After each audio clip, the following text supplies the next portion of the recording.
Friends, dressing table हमारे घर में ऐसा फर्नीचर होता है जिसका हम डेली यूज़ करते हैं।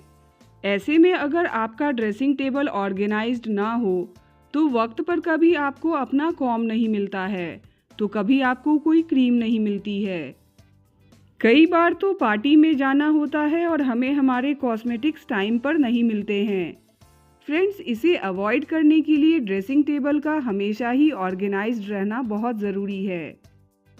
आज इस वीडियो में मैं आपसे ड्रेसिंग टेबल को हमेशा ही ऑर्गेनाइज्ड रखने के लिए कुछ यूज़फुल टिप्स शेयर करने जा रही हूँ। ड्रेसिंग टेबल को ऑर्गेनाइज करने से पहले ड्रेसिंग टेबल को पूरी तरह से एम्प्टी कर लीजिए। एम्प्टी ड्रेसिंग टेबल में आप एसेस कर पाएंगे कि स्पेस के अकॉर्डिंग आप कितने प्रोडक्ट्स अकोमोडेट कर सकते हैं। हमारे ड्रेसिंग टेबल में जाने अनजाने कई एक्सपायर्ड प्रोडक्ट्स रह जाते हैं और ये ड्रेसिंग टेबल में ढेर सारा स्पेस ले लेते हैं।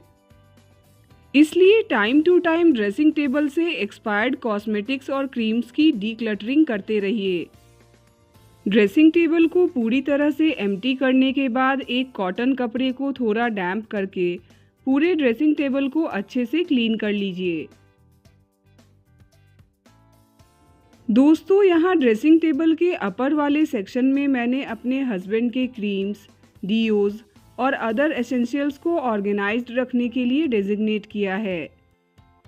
ड्रेसिंग टेबल को सेक्शन वाइज ऑर्गेनाइज करने से हर किसी को अपना सामान आसानी से मिल जाएगा और ड्रेसिंग टेबल क्लटर्ड भी नहीं होगा।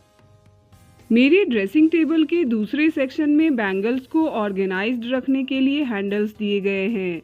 इनमें मैं अपने बैंगल्स को ऑर्गेनाइज करके रख रही हूँ। ड्रेसिंग टेबल के थर्ड सेक्शन में मैं डेली यूज़ क्रीम्स और कॉस्मेटिक्स को रख रही हूँ। यहाँ मैं क्रीम्स को एक साथ रखने के लिए एक छोटे से ऑर्गेनाइज़र का यूज़ कर रही हूँ, जो आसानी से आपको ऑनलाइन या किसी भी लोकल शॉप में मिल जाएगा। सबसे नीचे वाले सेक्शन में मैं रिलेटिवली कम यूज़ होने वाले क्रीम्स और प्रोडक्ट्स रख रही हूँ।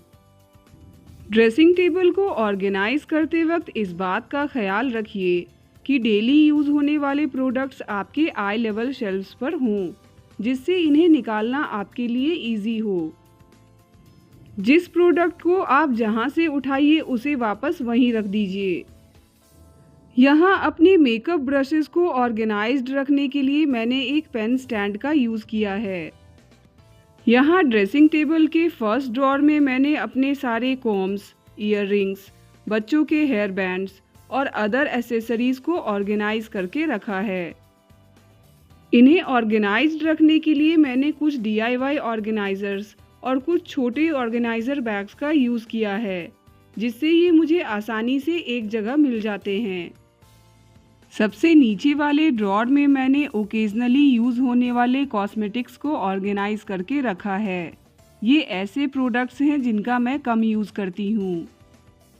फ्रेंड्स, ड्रेसिंग टेबल को ऑर्गेनाइज करते वक्त लेस फ्रिक्वेंटली यूज़ होने वाले प्रोडक्ट्स को आप ज़्यादा अपर या लोअर शेल्फ्स में ऑर्गेनाइज करके रख सकते हैं।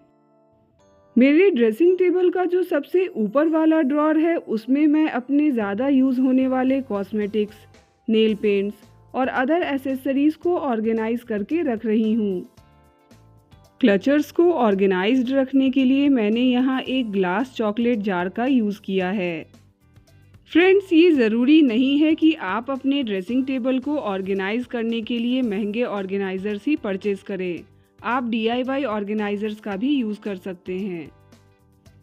इस लोअर शेल्फ में मैंने hair oils, hair mask, extra shampoo, extra conditioners और सोप वगैरह को ऑर्गेनाइज करके रखा है।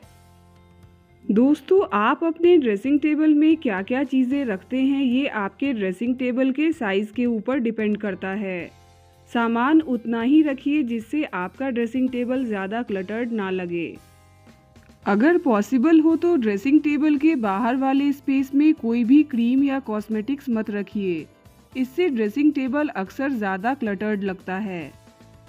ड्रेसिंग टेबल के बाहर वाले स्पेस में आप कुछ डेकोरेशन आइटम्स रखकर ड्रेसिंग टेबल को डेकोरेट कर सकते हैं। इससे आपका ड्रेसिंग टेबल काफ़ी अट्रैक्टिव लगेगा। मगर अगेन आप अपने ड्रेसिंग टेबल को कितना सजा पाते हैं ये उसके साइज़ के ऊपर डिपेंड करता है।